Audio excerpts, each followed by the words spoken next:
I'm testing my new drum sound. Yeah, it's sounding pretty good. I'm testing my new drum sound. Sounds pretty decent.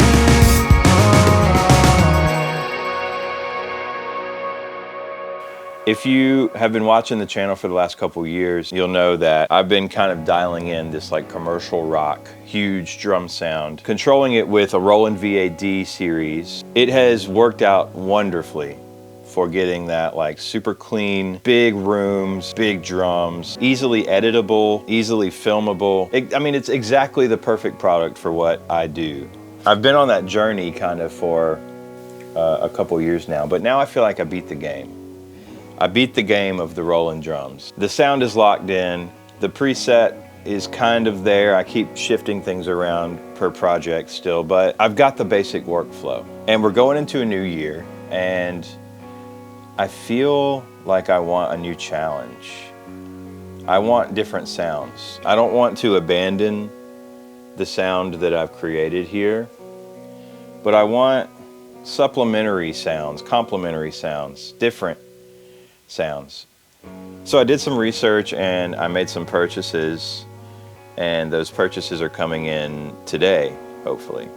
I figured this could be like a setup vlog where we unbox everything and I show you what I got and I talk about my history with drum gear. So today, thanks for joining me as we resurrect my Gretsch Catalina 4-piece with brand new everything.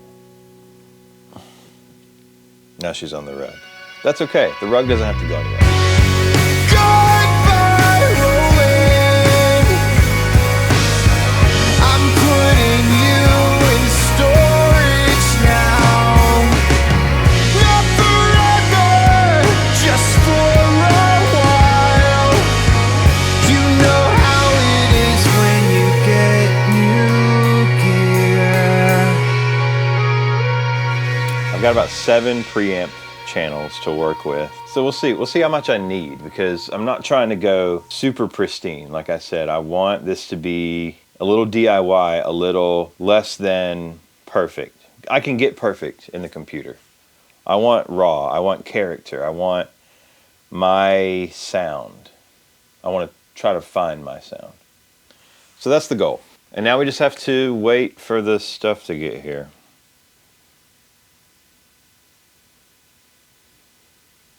Another incredible benefit of electronic drums is the complete lack of maintenance that I'm now remembering exists with acoustic drums. So I've got the shells out, 18-inch kick, 12-inch tom, 14-inch tom. I took all the heads off, all the lugs, made sure everything was functional. I'm keeping these Evans control ring type of reso heads on. I don't think they have a lot of hours on them. So I'm just gonna save a couple of bucks where I can there. Oh, hey, there's me twice.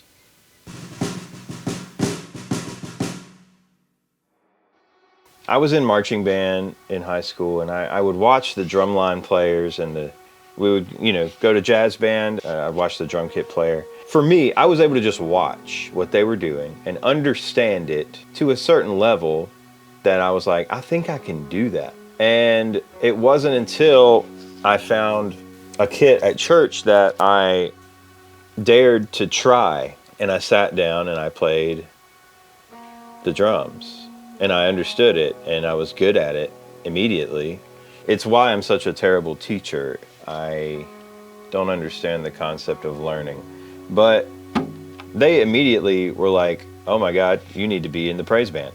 So I was, and we got this little electronic drum kit. That was the first time I was like, I need something to practice on.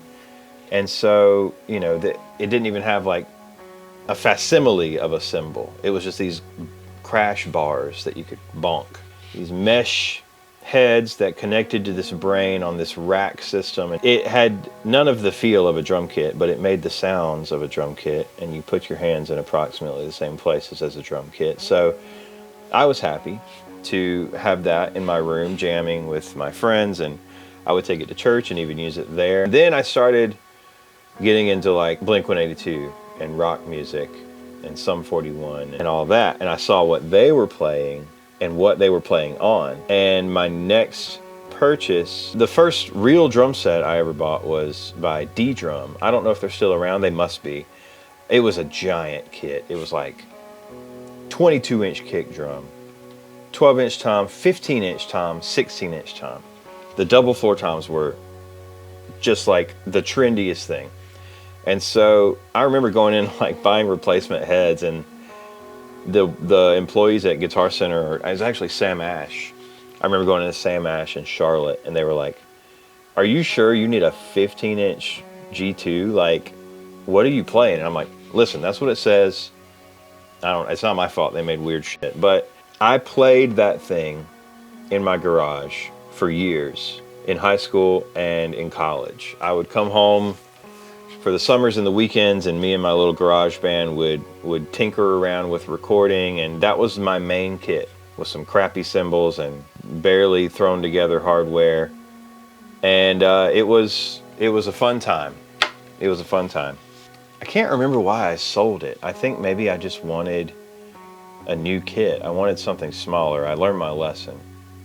It worked out okay. I didn't really have a proper snare drum. I was just using whatever was laying around with whatever heads, and I would just get by with stuff like that.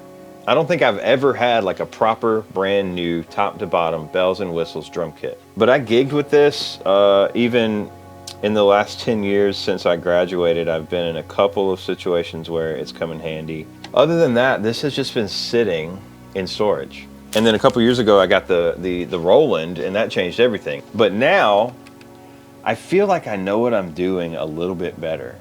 I kind of broke through this wall of audio engineering in the last couple years where I've started to understand some more about what I want. And I've been in a few recording studios now, and I see how they do it, and I'm a pretty quick learner when it comes to this stuff. So I think I can get a decent sound with the Gretsch. I went through and dusted everything off, and now we are well and truly standing by to get a bunch of boxes in here. It's raining. I didn't want your stuff to be in the rain. I appreciate it. I think you got 2 more. Okay.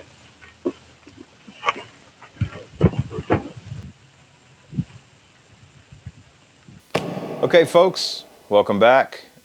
New things have entered the studio. I am very excited to dig into these boxes and get to work. All right, gotta find a knife. Let's do this thing. First up, we got some moon gel, and I figured I would round off my mic stand collection with a couple of, I call these mediums. The lady did say she was missing one box, I think. I've got a bass drum pad, muffler pad here that I'm excited to install. Then we got some drum heads, ba-boom, and earrings. This feels like Christmas morning. My mom directing me. Ooh, open this one next. Open this one. All right, this one's a little thick. Let's see what we got. There you go. Nice box for you.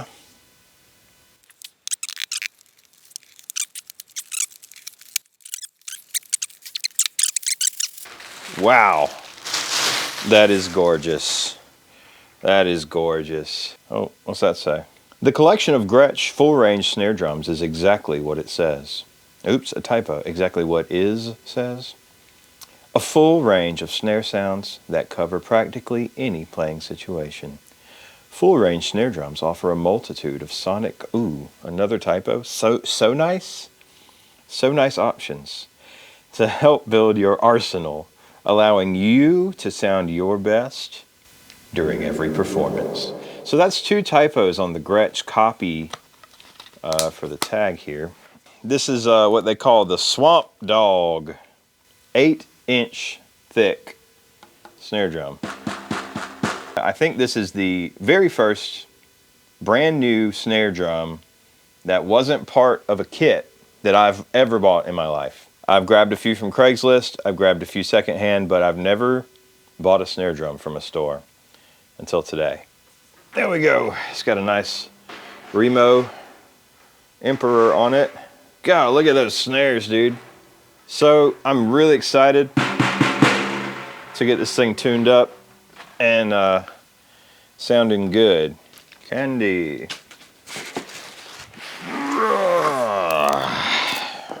There we go, guys. Sabian. What do we got? The HHX Complex Performance Set. HHX is the line of modern, dark, tonally complex cymbals that cut. With 15-inch complex medium hats, a 19-inch complex thin crash, and a 22-inch complex medium ride. Really excited about those 15-inch hats. Also, I love big cymbals. I love big, dark, washy cymbals with my small drum kit. This cymbal is way bigger in circumference than my kick drum, which I think is hilarious. But so at this point, I'm pretty sure the one box that did not get delivered is all of the hardware to set up the drum kit. So it might be coming later in the day. All right, so we do get a free cymbal bag. Ooh, we got dividers. Things have really come a long way. These things are living in the lap of luxury in here. Until I scratch it with my wedding ring, that is. What is that? Free from Gator. Gotcha. Look at that, from Gator. Not bad, Gator. Clean up some trash. I think at the very least here we can put our tom heads on.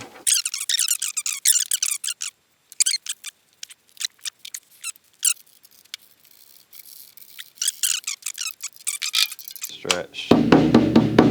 Starting to be a drum.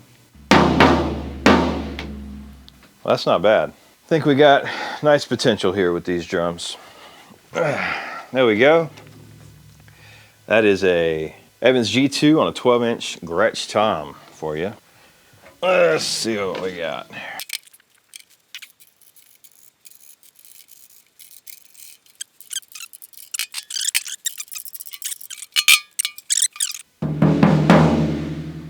Wide open. You know, it's a good replacement for actually tuning your drums, is to just grab these dampeners. But they really do work, that's the problem. It just gets rid of those overtones so immediately. I haven't touched the tuning, but all of a sudden it sounds a little usable. Whereas without it, it's kind of out of control. But that's not necessarily a bad thing to be out of control either, so. Yeah, great potential in those toms. Really great potential in those toms. Okay, looking crispy, looking fresh. Yep. There it is on a stand. About as short as you can go.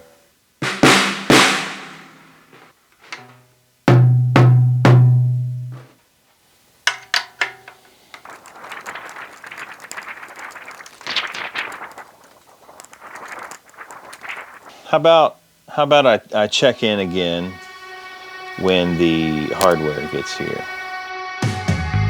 It's a montage, it's a montage, it's a montage. We're putting it together, yeah. Watching the time go a little bit faster. It's a montage, it's a montage, it's a montage, it's a montage. Watching time go just a little bit faster. Faster now, a little bit faster than if it was in real time.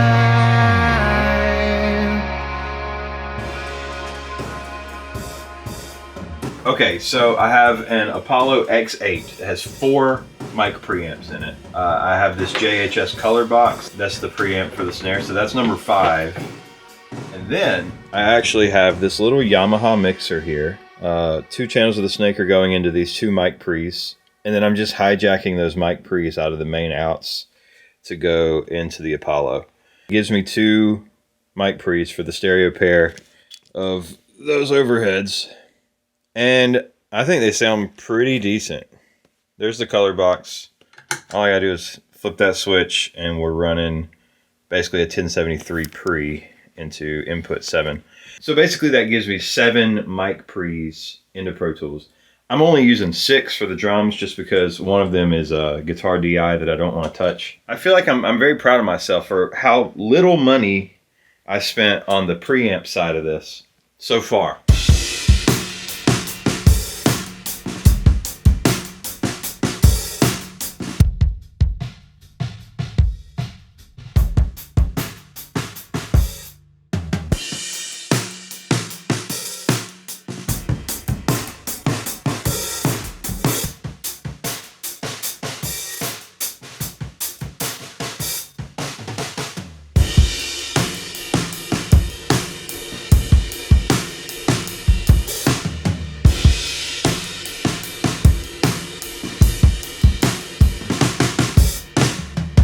I feel like this is the first time I've really gotten to flex what the Apollo can actually do with like outboard gear emulations on every channel, and I'm really pleased. I'm really happy with what is that, 6 mics? 1, 2, 3, 4, 5. Oh, that one.